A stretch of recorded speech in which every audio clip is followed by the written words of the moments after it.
Biz daha yeni Kürt olmadık. Dedelerimizden, sülalelerimizden, yüzyıllardan beri Kürtüz ve Kürtçe konuşmuşuz. Ana dilimiz Kürtçedir. Atatürk'ün Birinci Cihan Savaşı'nı kazanmak için Samsun'dan sonra bu Kürt bölgesine gelip asker toplayıp da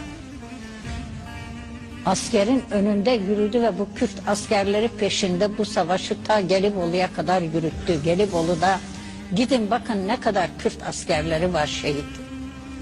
Bu memleketi beraber kurtardık. Ve hürriyet kuruldu. Türklere hürriyet geldiyse Kürtlere niye hürriyet gelmedi? 12 Eylül dönemi yıktı, evimizi yıktı.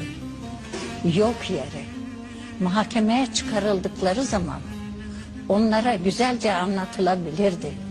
Oğlum yapmayın, etmeyin. Siz Kürtsünüz biliyoruz, sizin de hakkınız var denebilirdi.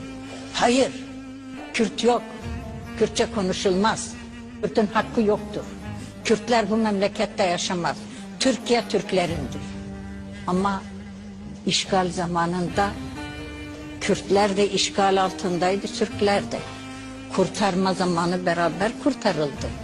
Ve kurtarıldıktan sonra niye yalnız Türklerin oldu da Kürtlerin hakkı yok bu memlekette? Bu söylenmedi. Kürtlere hak verilmedi. Ve gençlerimiz de bunu kabul etmek istemedi. 30 senedir, 35 senedir bu dava yürüdü. Yahu bu memlekette şöyle 10 tane aklı başında bir insan çıkıp da ya yeter diyemedi. Binlerce gençlerimiz öldü. Binlerce asker öldü. Binlerce analar ağladı. Bu anaların yüreği yandı. Kimsenin haberi bu anaların yüreğinden olmadı. İnsaniyet yok muydu bu memlekette? İnsan olarak düşünen 4 tane kişi çıkamadı mı? Artık yeter bu kan dökülmesin diyemedi mi? Neden? Kürtle Türk ayrı, Türkiye yalnız Türklerindir. Neden?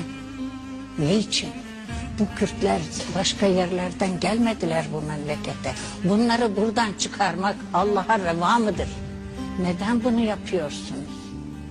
Evet Kürtçe, o da Allah'ın yarattığı bir dildir. Niye günah oluyor bunu konuşmak? Ana dilleridir, konuşmak mecburiyetindeler. 80 yaşındaki bir